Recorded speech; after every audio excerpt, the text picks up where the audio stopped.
Now, before we begin, I trust that everyone has received one of these. Yeah. And if you have, we're going to say this little prayer to St. Nicholas.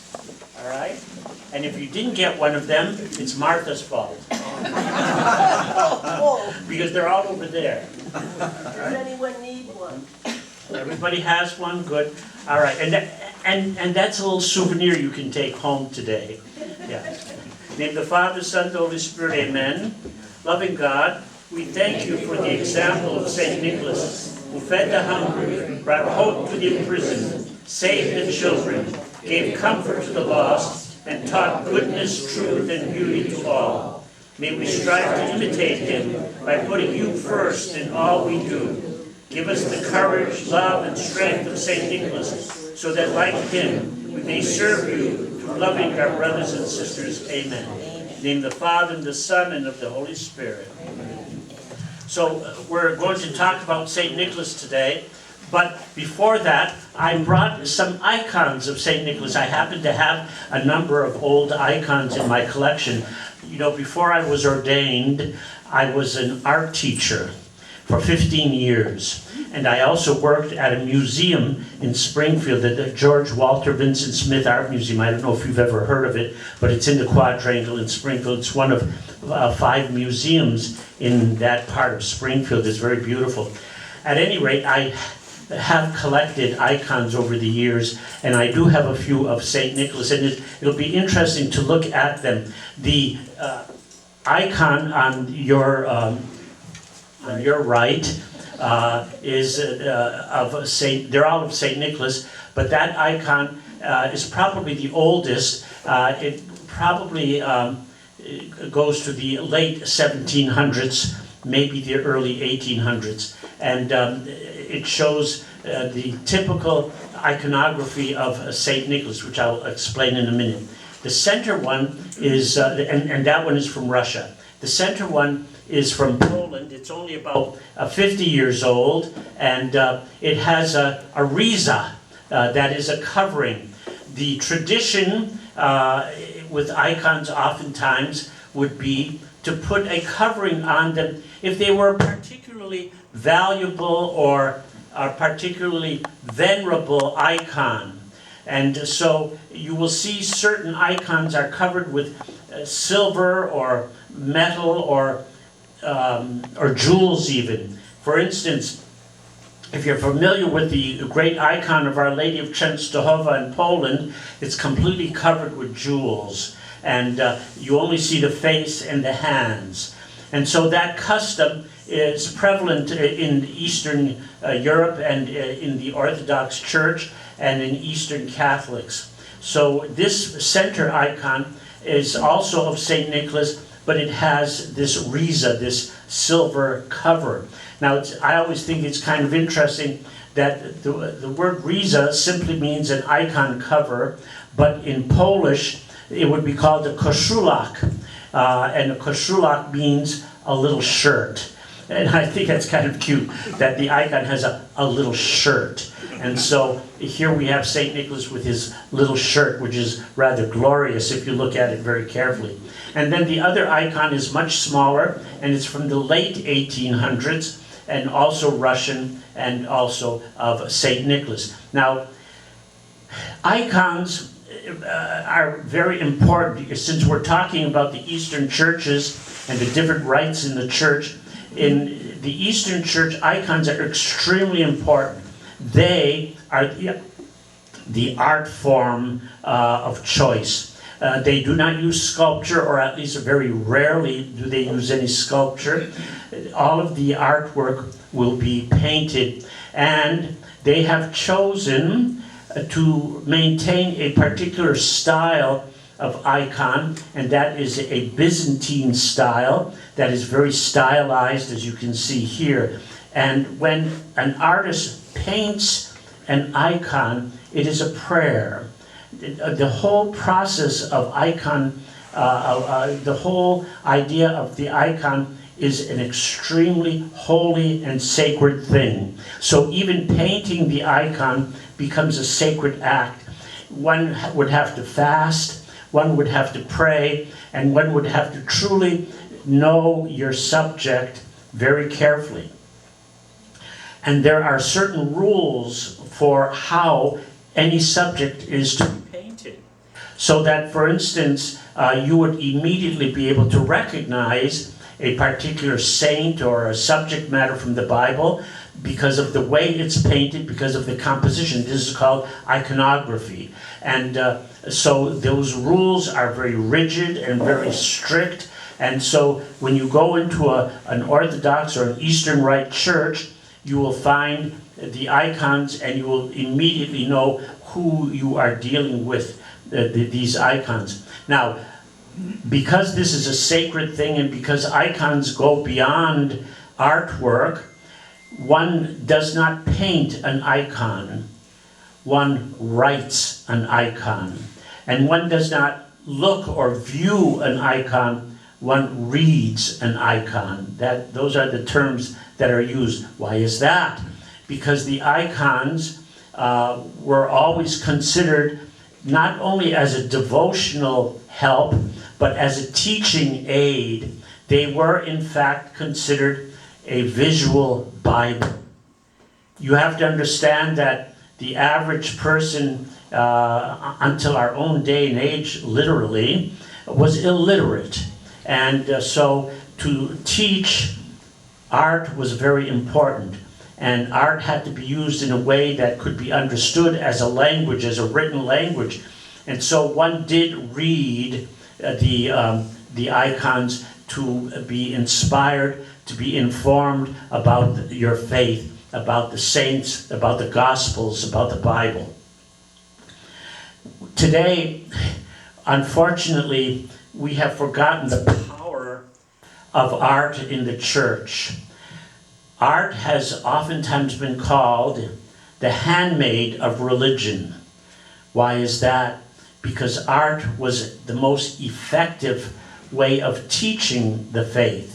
It still is, although I'm afraid that some of our clergy have forgotten that. But art is probably the most effective way of teaching. Having been a teacher myself, as I said, for 15 years before I went into the priesthood, I understand the importance of audio and visual aids. Remember those terms, the audio-visual aids. And a good teacher would use those things to teach whatever subject they were teaching, so that it isn't only the spoken word that is important, it isn't only the written word, but it is what can be visually accomplished, what can be visually appreciated and absorbed. And so if you go into an Eastern church, you will find artwork everywhere. The ceilings, the walls, and so on. The altar area, the sanctuary, is covered by a wall of paintings.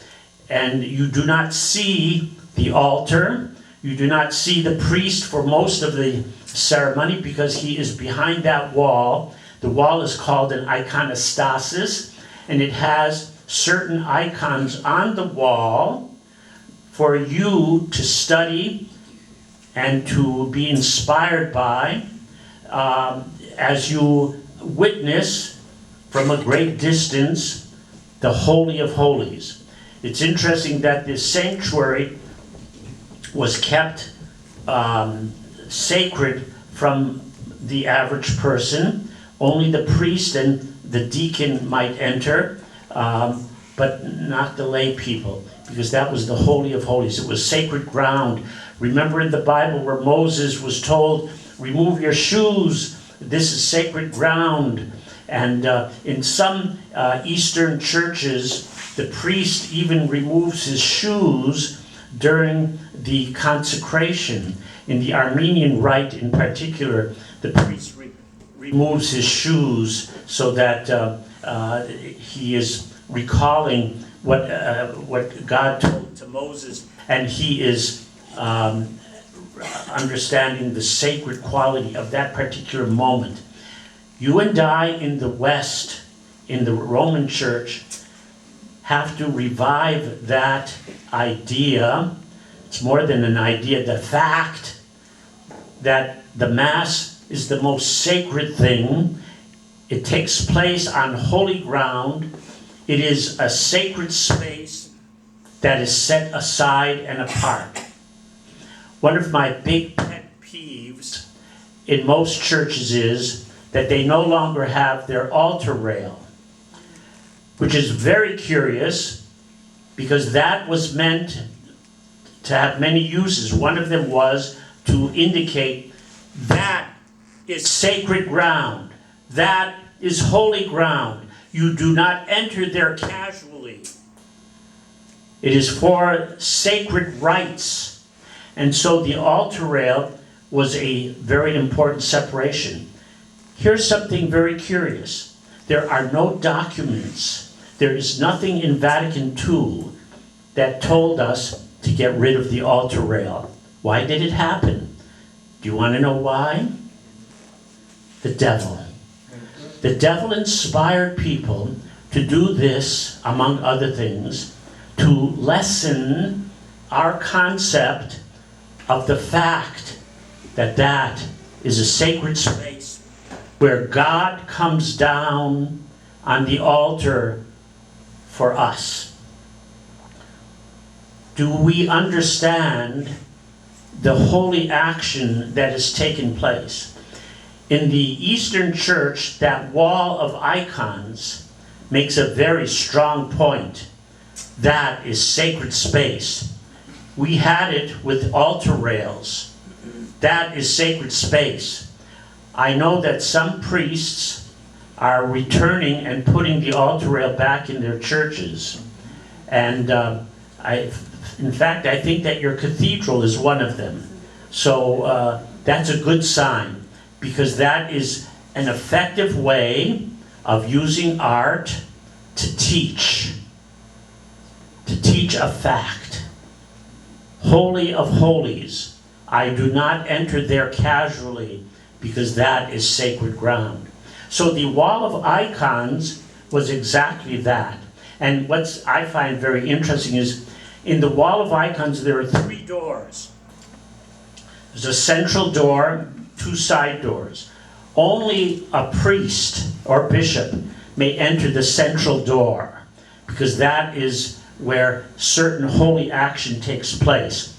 The deacons and the others would enter the side doors, but only the priest involved with the sacred action comes through the center door. We have to understand, and it is particularly evident in the Eastern churches, that we teach, we preach, we pray in other ways than just mere words. So I am giving you today a lecture, mere words. But I'm also using my hands, because I'm Italian, and I'm forming those words, and that is also part of my explanation. But I'm also using art, these icons, to make certain points also. This is very annoying, by the way. Is it annoying you too?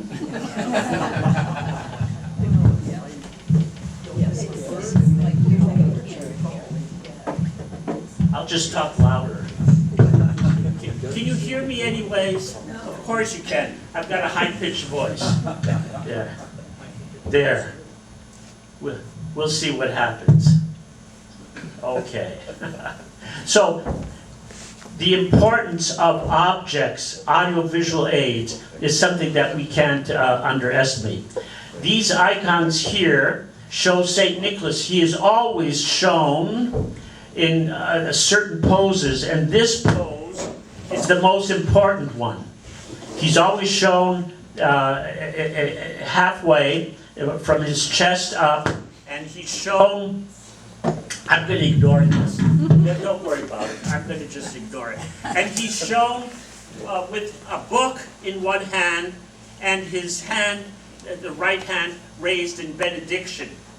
There's something very interesting, however, in those icons, in that you will notice also there are images on either side of him of the Blessed Mother and Jesus. And this goes from one of the wonderful stories about St. Nicholas. St. Nicholas was at one of the great councils of the church. And at this point, he was a bishop. And all of the bishops were gathered in this council to discuss a particular heresy, the Arian heresy. And it so happened that the bishop that was foisting this heresy on the church was there. His name was Arius. And St. Nicholas, who obviously was a very emotional individual, was so upset at the harm that this heresy was doing that he went up to Bishop Arius and slapped him in the face. Well, he must have done more than slapped him, because the bishop fell down. So maybe he had a closed fist at the time, or maybe he was wearing one of those big rings that bishops wear. Whatever it was, he was completely knocked out, knocked down, and caused a big fuss. Because bishops aren't supposed to do things like that.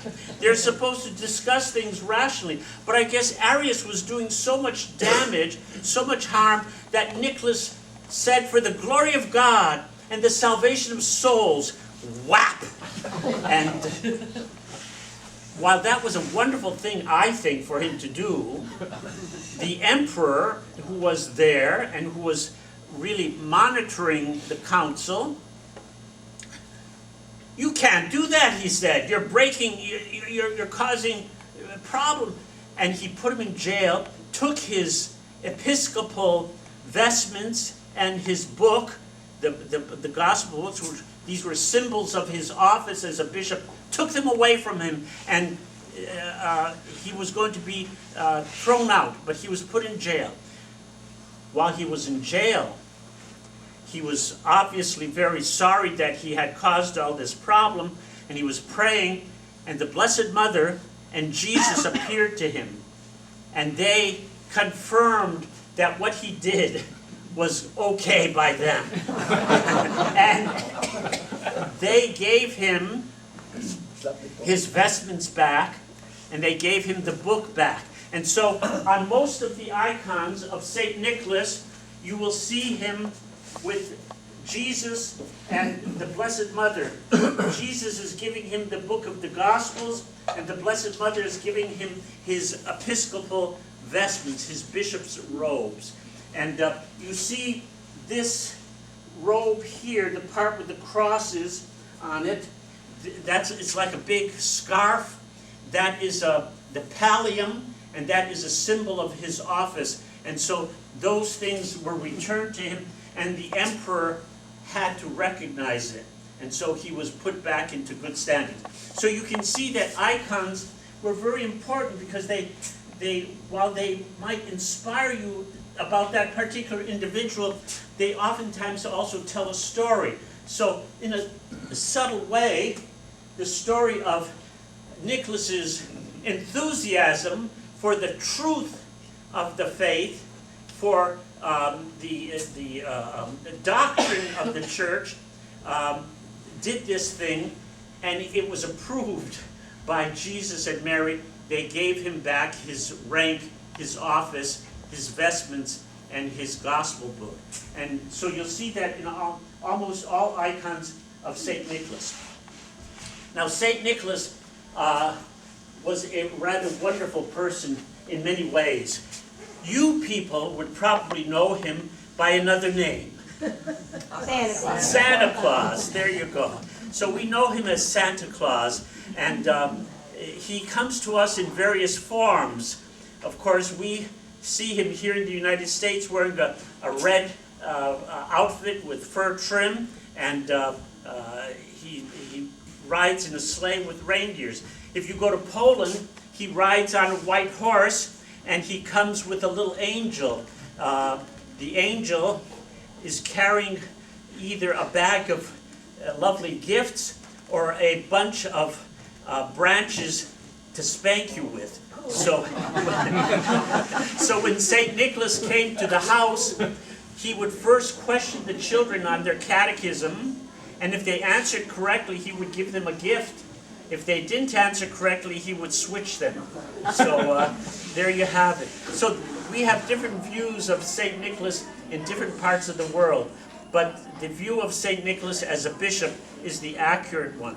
Now, probably the earliest story of St. Nicholas, which may surprise you at some point, he had heard of a family, a widower, with his 3 daughters. The 3 daughters were very attractive, but there was a problem. They could not get married. The father didn't have any money. And of course, in those days, if you were going to get married, you had to have your dowry, all right?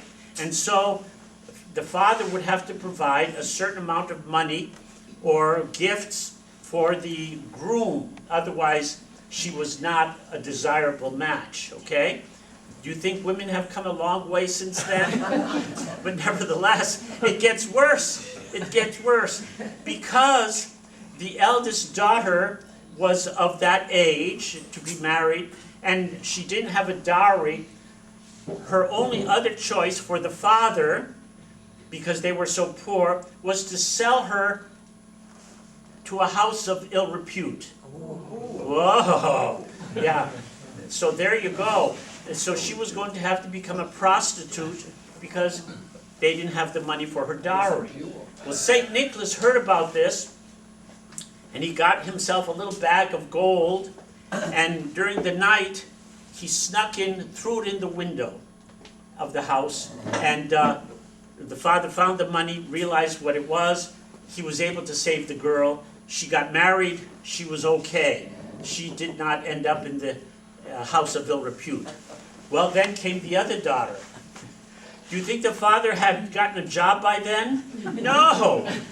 There was still a problem. So he was going to sell this daughter to the house of ill repute. Well, St. Nicholas heard that, gave another bag. And the father found it, gave it to the groom. The girl was saved. Now the last one is there. Do you think he learned his lesson yet? No! So he was going to sell the last daughter to the house of ill repute, and St. Nicholas came at night, threw the little bag of money in, and the girl was saved. Now, a side note, that act of charity is remembered today in the strangest way, and you may have come across it at some point. Have you ever seen a store or a business that has 3 gold balls as their symbol? You know what that is? A pawnbroker. A pawnbroker. So if you've ever gone to a pawnbroker, well, then you're having hard times, obviously. But if you've ever gone to a pawnbroker, that is the symbol, the 3 gold balls of St. Nicholas. The 3 bags of gold that he gave for those girls, and it saved them. So the pawnbrokers are one of the people that is very grateful to St. Nicholas. Now, the end of the story is that the father, after having the 3 girls go off, was now left without anything, and he was moaning and groaning. And so St. Nicholas came in to see him and gave him a stern lecture about not being so lazy and getting a job. so he eventually did get a job. Now, St. Nicholas, I find very interesting in that he was very popular, and still is very popular, especially in the East. But he is a patron saint of an amazing variety of groups. St. Nicholas is the patron saint of sailors, of merchants, of archers, of repentant thieves, of pirates, of children, especially boys, brewers, pawnbrokers, students. He's also the patron saint of Russia, of Greece. He's the patron saint of charitable fraternities and guilds. He's the patron saint, obviously, of unmarried women. He's the patron saint of the Greek Navy. He's the patron saint of the city of Freiburg in Switzerland and Moscow in Russia. So obviously, St. Nicholas has a lot of work. He has a lot to do, and he has a lot of people to take care of. And each of those things, those positions as patron, comes about because of some miraculous event. My favorite one, he's the patron saint of boys. He's also the patron saint of truants, people who skip school, all right? And the reason is this wonderful story. 3 boys decided to skip school. It was a lovely day. There was no reason to go to school. It was a lovely day. They were going to go into the woods and go fishing and have a good time for the day. So they went up the mountain, up the thing. There was a nice lake up in the mountains that they knew they were going to go up there. And as they were going, it was getting hot, and they were getting hungry, and they saw a little house. And the little house had like a little shop. There was some kind of activity going on there. They didn't know what. It turned out to be a butcher. And so they decided to go in and see if they could get a snack. And the butcher was not a very nice man. As a matter of fact, he was very evil and not someone that you would trust to make your hot dogs. So they went in, they were very nice and polite. They asked him for a little help. And the butcher, realizing that he was alone with these 3 kids, decided that he was going to make a profit off of them. And so he murdered them. Oh. That isn't the worst of it. He then cut them up and put them in brine to pickle them. And he was going to sell them as pickled pork. This makes you wonder what you're getting sometimes. So you should always read the ingredients. At any rate, so here it is, those 3 little boys are pickled pork now in the barrel, and a few days later, St. Nicholas comes along that same path, and he sees the little butcher shop and the house out in the woods, and he decides to go in there for a snack himself. And when he goes in there, the little angel tells him what's going on here. And he sees the bucket, the barrel, with the 3 little boys all cut up in brine, and he's outraged. And he takes his crozier and he starts to beat the butcher, who begins to feel sorry for what he did. Big deal. And St. Nicholas then goes up to the barrel of the pickled boys, and he says a prayer, makes the sign of the cross, and whoosh, the boys come back together and they jump out of the brine as good as new. So that miracle is sometimes shown in painting also. If you look up St. Nicholas in art, you will sometimes see him standing there with 3 little boys standing in a bucket. Those are the 3 little truants who got cut up and almost ended up as a ham sandwich. So you'll know that story. But isn't that a delightful story? Do you think it's true? I kind of think it is, because there were wicked and evil people in the world, and they did terrible things, and I think that God sometimes had to send the saints to smack us like he did Arius, and to get us back into line. And those were even maybe worse times than they are now, although I'm beginning to doubt that. I'm beginning to think that we're living in very, very difficult times. Now, before St. Nicholas became a bishop, he went off to Jerusalem. He went off to, and he lived in Bethlehem for a while in a cave in Bethlehem, doing penance and trying to grow in holiness. And he decided, after, I think he was there for 3 years, he came back to his native area and to the city of Myra. And something interesting was happening in Myra that he wasn't aware of. The bishop of Myra had died. And the custom was for the priests to gather together and they would elect a new bishop among them. Well, they couldn't make a decision. They were in the cathedral. They could not make a decision. You get 3 priests together and you've got 3 opinions. So they weren't agreeing on anything at all. And they couldn't decide who should be the bishop. And so finally they decided, here's what we're going to do. We're going to pray to the Holy Spirit. And the first priest that walks in the front door is going to be the bishop. As soon as they did that, they sat back and they waited. The door opened, and who do you think walked in? St. Nicholas. St. Nicholas walked in, and he was made the Bishop of Myra. And he lived there for many, many years, and he did wonderful things. He was a great preacher. He was a great teacher, and there were many miracles that occurred to him, or through him. Now, one of the great miracles that caused him sort of like worldwide attention was that there were 3 men that were falsely accused, and they were brought before the emperor. In those days, the emperor was a big deal. You didn't mess with him. And they were brought before him, and they were going to have their heads cut off in the presence of the emperor. St. Nicholas heard about this. St. Nicholas understood that they were innocent, and he went up to the emperor at that point and made a demand that this case be opened up again and investigated. And he put his hand over the necks of the men, and the axe did not harm them.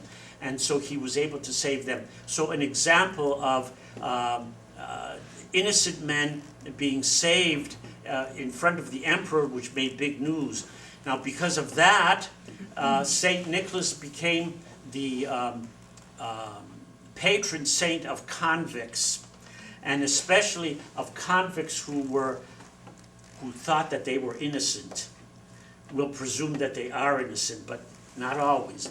And it seems that the mothers of these boys, who are young men who were imprisoned, made it their job to petition St. Nicholas, and St. Nicholas to work miracles to save their sons because they were imprisoned, they were jailbirds. So that's another story of how he became the patron saint of prisoners, of thieves, of crooks, and murderers. You know, it's kind of hard to think today, I guess at any time, of a saint that would be a patron saint of thieves and murderers. But that's St. Nicholas. So you can see he was very popular on both ends of the spectrum. And oftentimes, as I said, the mothers of these criminals, these convicts, would come to St. Nicholas and pray to him. Now, when he died, he was buried in the Cathedral of Myra, and you would think that that would be it. But those were strange days, and a group of sailors from Italy decided that they would like the bones of St. Nicholas in Italy instead of in Greece. And so one night while the cathedral was empty, they snuck into the cathedral, opened the tomb of St. Nicholas, and brought him to Italy. Now here's an interesting thing. They didn't take all the bones. They were very good to leave some behind. Not many, but they left a few bones behind. Something unusual happened.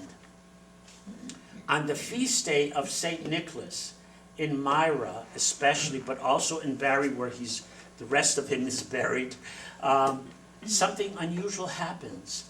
The bones begin to exude an oil, a liquid, and it's extremely fragrant, the fragrance of roses. And that liquid has miraculous powers also. It's called the myrrh of St. Nicholas. And it's interesting to note that St. Nicholas, who died in, I'm not too good with dates, so I've written it down here someplace. St. Nicholas, who died in 270 270, that was a long time ago, is still exuding this myrrh from his bones. It is still fragrant. So once a year it is collected from the bones of St. Nicholas. So, you know, it's one of the, what you call a reoccurring miracle. Did you know that just a few days ago we had another big miracle that happened, and it happens every year?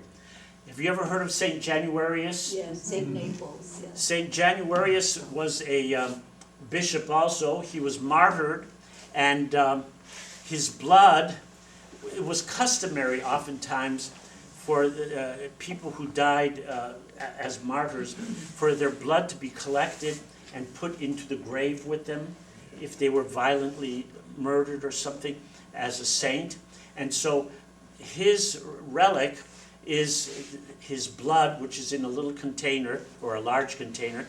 It's about the size of a baseball, this lump of dried blood. And on his feast day, which was the 19th, am I right? 2 days ago. Of what month? What? No? Yeah. Don't know. You don't think so? No, I don't know. Oh, it was the 19th. Okay. I'm not completely losing it. At any rate, and on that day, the relic is taken out and held in front of the people by the bishop. And if they've been good, it liquefies. And it liquefies dramatically. It doesn't just turn from this ball of dried blood, black dried mass. It turns into living blood and literally seems to boil as the bishop holds it aloft. And it's Italian. It comes from my part of Italy. My family comes from a little town just outside of Naples, so St. Januarius is very important to us. And because if St. Januarius decides not to do this miracle, this odd miracle, if he decides not to do it, Italy is in big trouble. They will have floods, volcanoes, earthquakes, whatever, but it won't be good. So they're always very anxious that this miracle does happen. It has not happened in my lifetime about 4 or 5 times. And each time has been some terrible event in Italy. I think the last time was those big floods they had all over Italy.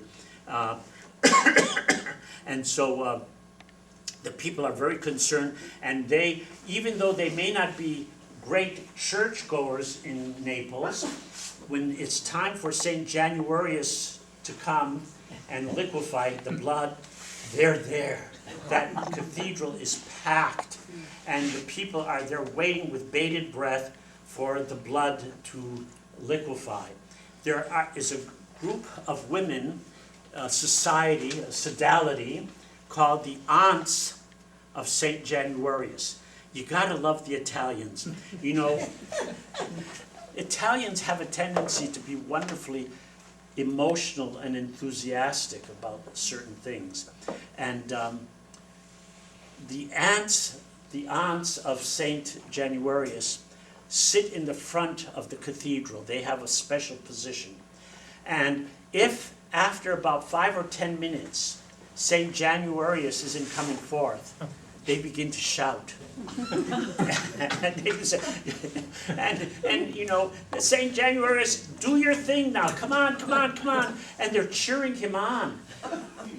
Well, if it's more than 10 minutes, they get a little bit angry and they begin to shout insults at poor St. Januarius. Really, it is so basic, and you know, you sometimes we think sometimes of religion as being very strict and formal, but these people really feel it. So they make demands, and finally when St. Januarius comes through, the church erupts in cheers and applauding, and it's, great rejoicing. There's dancing in the front. They just have a good time. So what's particularly interesting is that they have had scientific examinations of all of this, and they don't have an answer. They don't know why this happens, but it does happen, and it has been witnessed by thousands and thousands of people. It's interesting to note that on a few occasions it happened when particular guests, particular religious guests, like the Pope or some visiting bishop or the like comes, they're not allowed to touch the reliquary, but they go into the chapel. The reliquary is in a little niche with bars, so you can't steal it. And as these exalted people are kneeling there, oftentimes the blood liquefies in front of them. And the people take that as a sign, a very good sign. So What's anyway, the date? What's the date of that? 19th September. The date? The date of the feast day. I think it's the 19th of September. Oh, September, okay. Yeah. So it was just this week. Oh, we missed it. Yeah, well, I didn't miss it. No, if you look it up on YouTube, you'll see it also. And I assure you that if you're Italian, and especially if you come from the Naples area, you go on Google immediately on the 19th to see, did it happen yet?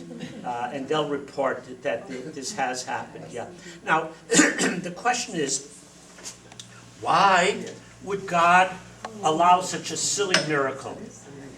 If you think about it, the miracle of St. Nicholas with his myrrh, his holy myrrh, the liquid, and the liquefaction of St. Januarius, what is that all about?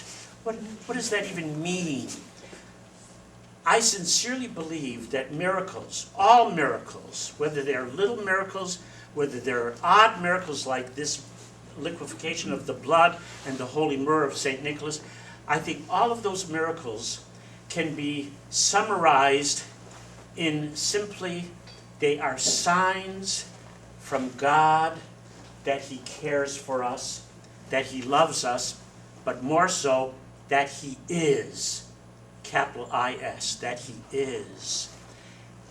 Nothing more than a nudge from Him to let us know that He is with us.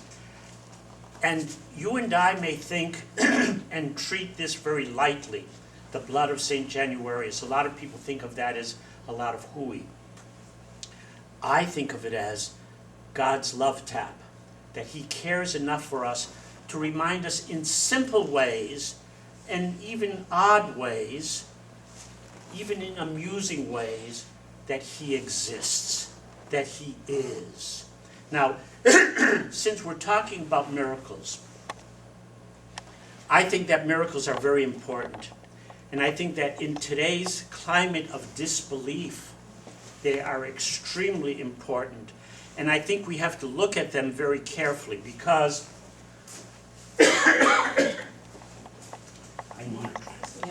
I need a drink.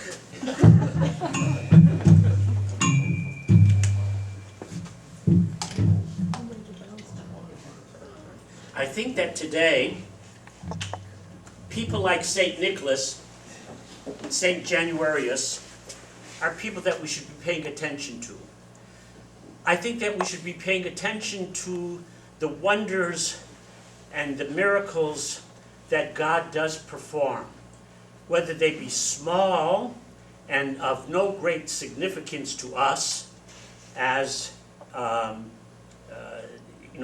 the blood and the myrrh, or something that might be earth-shattering, like the great miracle at Fatima. Here's my feeling about that. Sometimes God works small miracles. Sometimes God works big miracles. The miracle at Fatima was perhaps one of the biggest miracles in the history of the church, second only to the resurrection. And it was because it was witnessed by over, I think, 70,000 people. 70,000 people witnessed this. Not only people who were at the site of Fatima, but who were miles away who had no idea what was going on. The people gathered there in huge crowds because they were told a miracle would happen at noon. The communists came to joke. The atheists came to scoff. The military was sent to keep things in order. At 12 noon, Lucy, one of the visionaries who saw the Blessed Mother, looked up.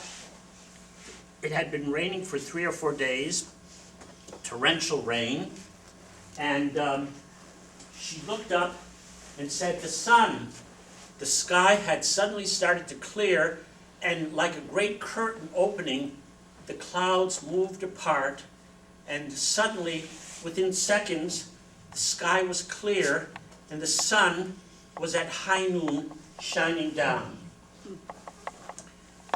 And then suddenly it started to turn colors, and it started to radiate colors, and it started to pulsate. People were amazed and hypnotized by it, seeing this strange fireworks, as it were.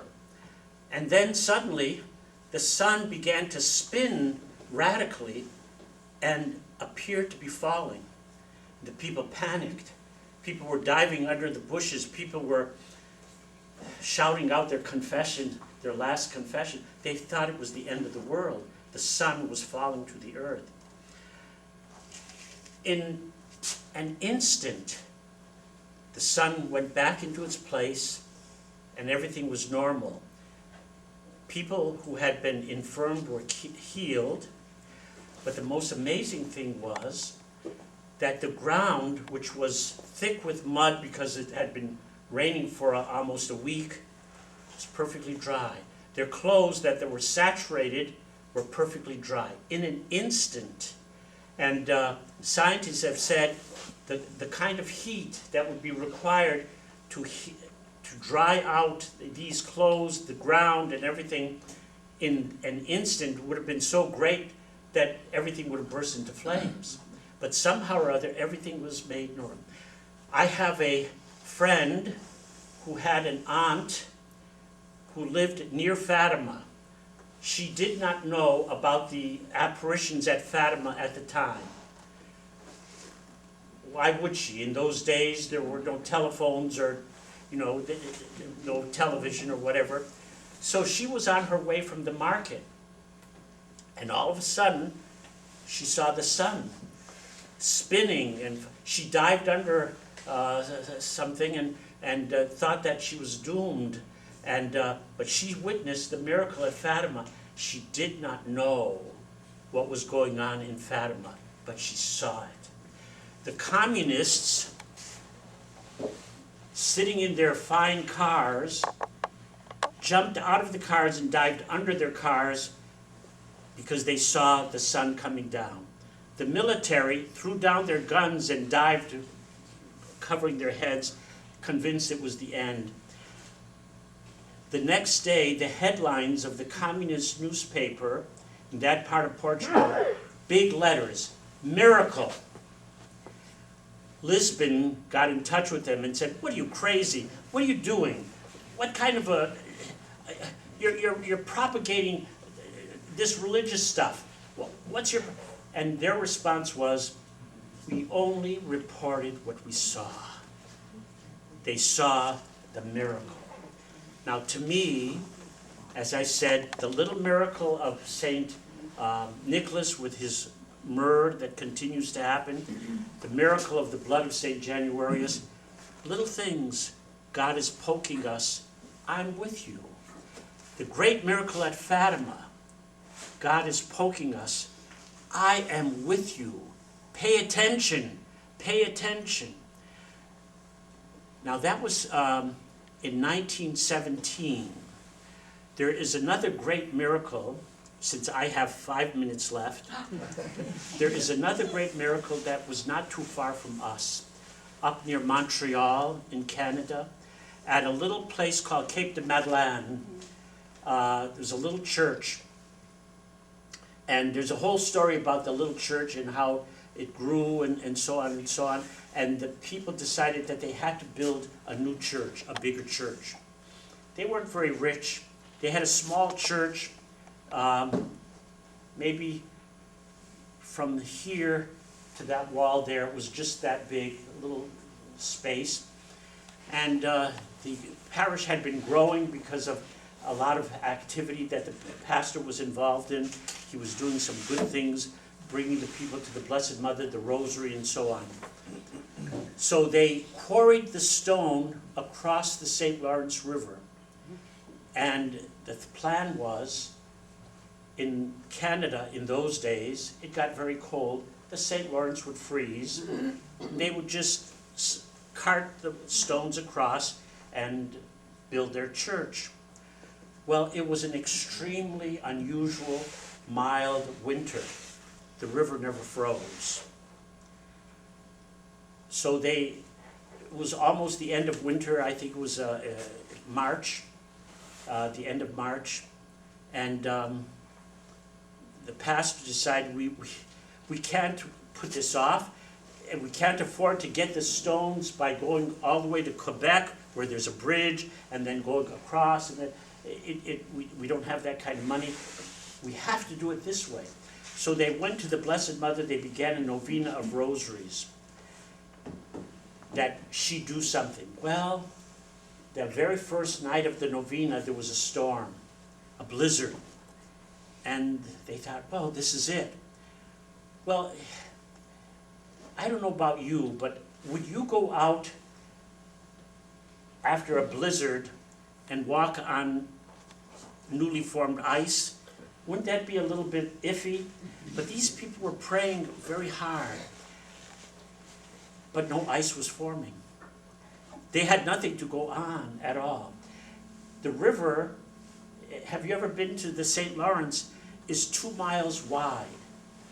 And it is so deep and so big that oil tankers today go down the river. I mean, they're huge. They're bigger than this church.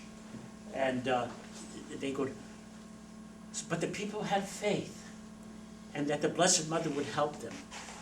And after a few nights of the blizzard, something unusual happened. There was ice that was forming, but not over the river, just a pathway from where the church was going to be built 2 miles across where the quarry was.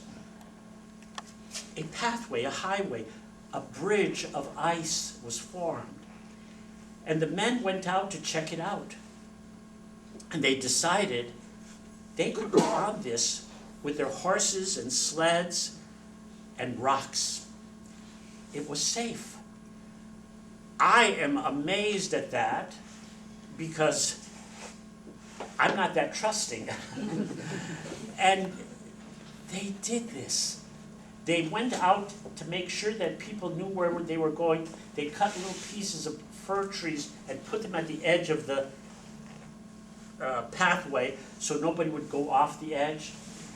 And they went across with their horses and sleds 2 miles in the middle of a blizzard, in the dark, at night. The water's foaming on either side, wind and snow, but they had an ice bridge.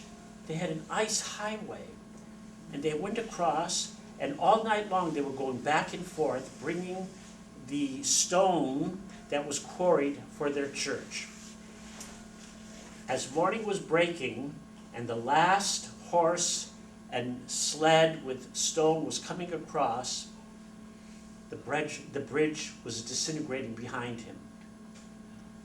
To me, that is an amazing miracle. And it was witnessed by the whole village, all of the men who participated in it. And some of them gave testimony. Back in 1965, they were still alive. Many of them were still alive. They gave testimony to what what they had seen and what they had done. And they did build the church. And to me, that is another sign that God wants us to participate in His church and to build it up. And that God is, and that God reminds us with these little subtle things. I was there on pilgrimage in 1965, I think it was, or 64. And the week after I came back home, there was something unusual happening there that has impressed me to this day, and I'm sorry that I missed it. I was there a week too early. Here's what happened. There was a young girl in her teens. You'll have to help me with this. She had MS or MD. Which is the fatal one? MD, I think? Is it? Both are pretty bad. Well, whatever it is, it's a fatal disease. As a teenager, this is what happened to her. And the disease makes your muscles disappear. So she was really, literally, skin and bones. She had no control because she had no muscle. She couldn't walk. She couldn't even sit upright. They had to support her. She had no muscle, nothing. And she lived in the nursing home until she was about 20, 21. And the doctors came to her and said, Madeline, her name was Madeline La Rochelle, Claudette La Rochelle. Claudette, you're going to die maybe in a few weeks. We have to take you out of the nursing home and into the hospital.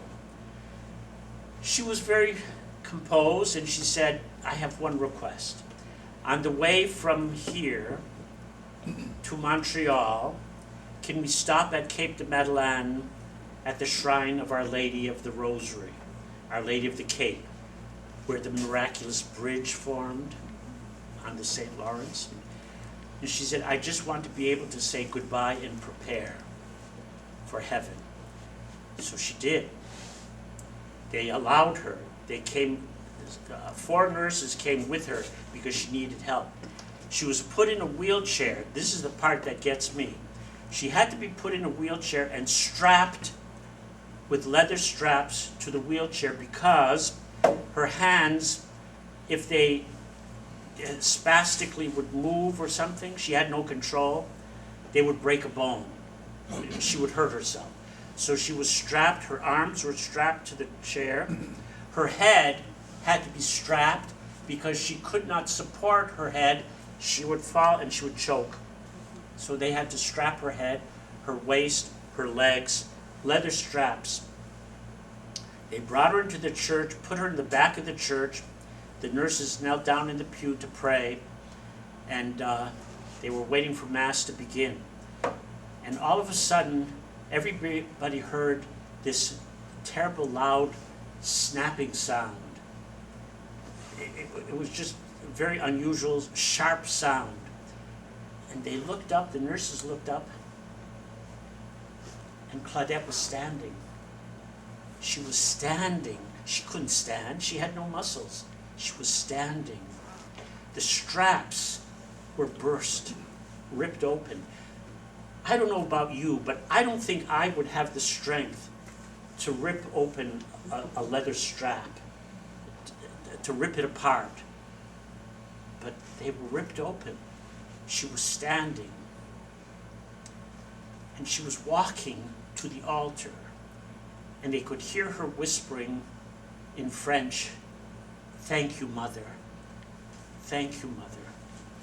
And she knelt at the altar rail, completely healed. The crowd of people in the church went crazy because they saw her and they knew what was going on. The nurses obviously knew, and there she was.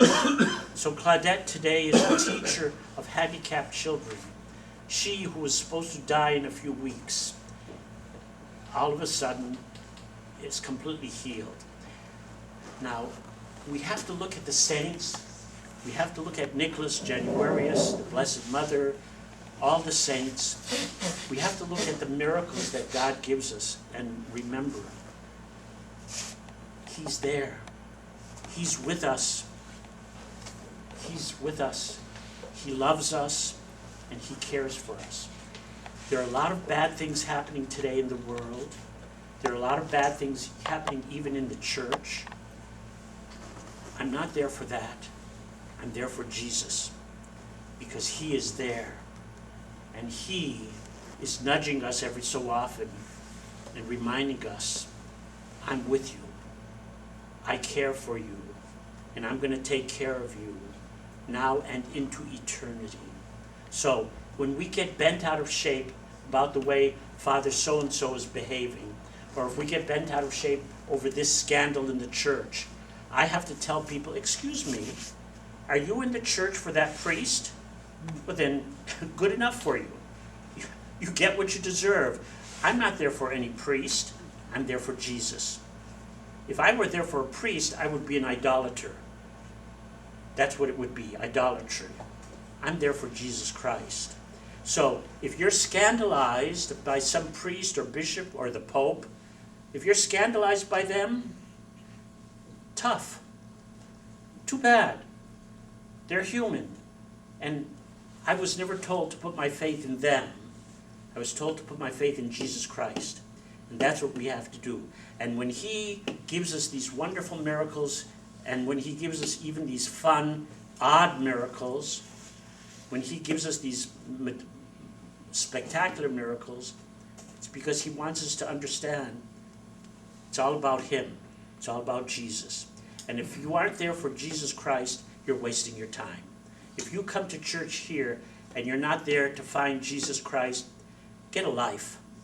You know, you're wasting your time, and it's not going to help you at all. So there it is. So St. Nicholas slapped Arius for Jesus, and I'll slap you if you don't mind your P's and Q's. Okay? Thank you very much, and God bless you. Thank you.